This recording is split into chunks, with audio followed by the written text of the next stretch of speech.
Hey, everybody, and welcome. And I'm excited to talk to you today about a topic that I find really important. Excuse me, because I see this problem in my clients a lot. And that is that they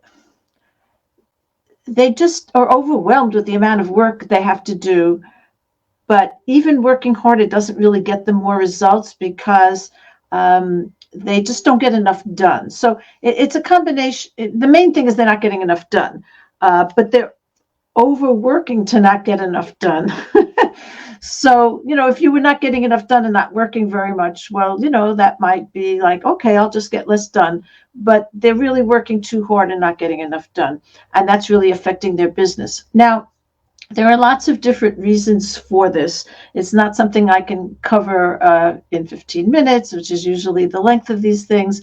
And the reason I'm saying that is because habits and mindset and your commitment, all of these kind of mindset and sort of life things are really important for how much you get done and how you work and how effectively you work. But I'm going to focus today on how to, four methods of getting more done in less time. One is outsourcing, one is automating, one is scheduling, like pre-scheduling, and the other is restructuring your business model. And I actually have some links for you. I have a great workshop and a great challenge for you that both of which are relevant, and they're coming up soon. So let me start with outsourcing. It's probably not a good thing to start with because people often say, I just don't have the money to outsource. But I want to tell you that there are very reasonable ways to outsource. An obvious one is to go international. So I have an amazing virtual assistant in the Philippines who, and I started with it like 10 years ago. There was a break when she was pregnant with her second child, but then she came back. And at that time, she charged me $3.50 an hour. She has never raised her rate for me, although she is good enough now. I have referred her to many of my clients and friends and whatever, colleagues, and then they've referred her to their friends and colleagues and clients. And so she has what I now call my grandchildren that she works for.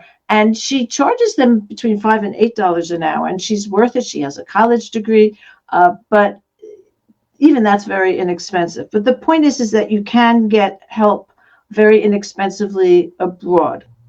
So that's one thing. Another thing that I did, I live in a college town, and my husband used to be on faculty, is I got interns. They were actually free because I was adjunct faculty, and so I could actually give them credit. So it's not usually a good thing to take an intern and not pay the intern at all. But when you give it's a student and the student gets college credit, they love it. The college loves it, the student loves it, so on like that. So you have to train, obviously, but you have to think carefully about what job the person will do. You can also sometimes get really good, bright high school students to work for you after school a couple days a week. Again, you might need to train the person, but once you do that, it really helps. I did speak to somebody recently, not in online marketing. She actually works for this university I was telling you about, and she needs an assistant, having trouble finding somebody who's really good. And she just feels like, after the third person, it's so much time to train the person. It's not worth it. Just do it herself. And what I explained to her is that, first of all, you need a really good job description. And so, that really helps you hire the right person and know what the tasks are and so on like that. But the second thing is as soon as you hire somebody and you start training that person, that needs to get put into a procedure, a written procedure. Now you can have the person take notes and write it down and write up the procedure, or you want to do it. So this happened to me. I have two virtual assistants. One is here in the United States. And so when I hired a virtual assistant. She didn't know very much about online marketing, so I would give her instructions and she would write them down because she was afraid she'd mess it up or she would forget, whatever. And then she left after 6 months. And so she recommended a friend of hers, who's the VA I have now. And again, she's been with me for years and years. But what was so amazing was we had these written procedures, so she could just kind of pretty quickly take over.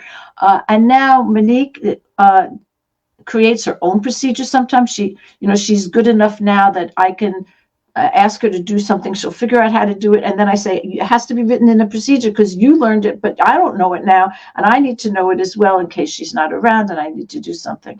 And a good example is Thrive Cart, our new shopping cart, where she basically learned it on her own and has written out procedures that I sometimes use. And so we're always both going in and using the procedures and we're modifying the procedures. And so when you do this, so the point is with my friend, if she had done this with the first person, she wouldn't have had to train people again and again and again, at least not in such detail. So that's all about outsourcing. So the second thing is automating. Now, some types of automation are kind of obvious because we use software to send out emails and software for our shopping cart and so on like that. And that is a kind of automation. But you can do things like connect to different programs. There's something called Zapier that will do that for you. They're just different ways of automating processes that you might be doing manually. So you should never be in a situation where you are going through 100 people and doing some process for 100 people individually. So again, automation, it's different for every process, but whatever it is, you should be able to find some way to automate. A good example or a good point in this regard is to just know the software you use really well. And so I was helping somebody with ActiveCampaign. She's a client of mine. She uses ActiveCampaign for her email. And we wanted to change people from one list to another, something like that. And we were going to do it one by one. There were only 30. And I went, wait a minute, and then I kind of looked around and I found some way that you could just kind of select all this group of people and just, do a mass action and change them. So what, would have taken maybe 20 minutes or something, took 5 seconds. And I've seen people do this. I see people do this a lot with Word and PowerPoint and Excel, is that because they don't know the software very well, they do something manually when it could be automated. Okay, so that's automation. That's the second one. The third one is scheduling. So as you may know, I'm going to, my husband and I are going to Portugal on Friday, and I send out emails every single day. I'm kind of famous for it, well known for my daily emails, so I can't let that drop. So my reputation is on the line. So I wrote up a daily course on list building, and that will go into daily emails that will all be pre-scheduled. And I already have the first 6 of them set up already. So just pre-scheduling. You can schedule social media posts. In fact, you should. No one should ever be posting one time, I'm posting here, I'm posting here, I'm posting it they should all be scheduled. Now, once people respond to you, then that's a manual process. You need to be a real person and answer people. But the actual regular posting should be either automated or outsourced. You can use something like Hootsuite, but there are a lot of other options as well to schedule a month's worth of social media posts all at one time.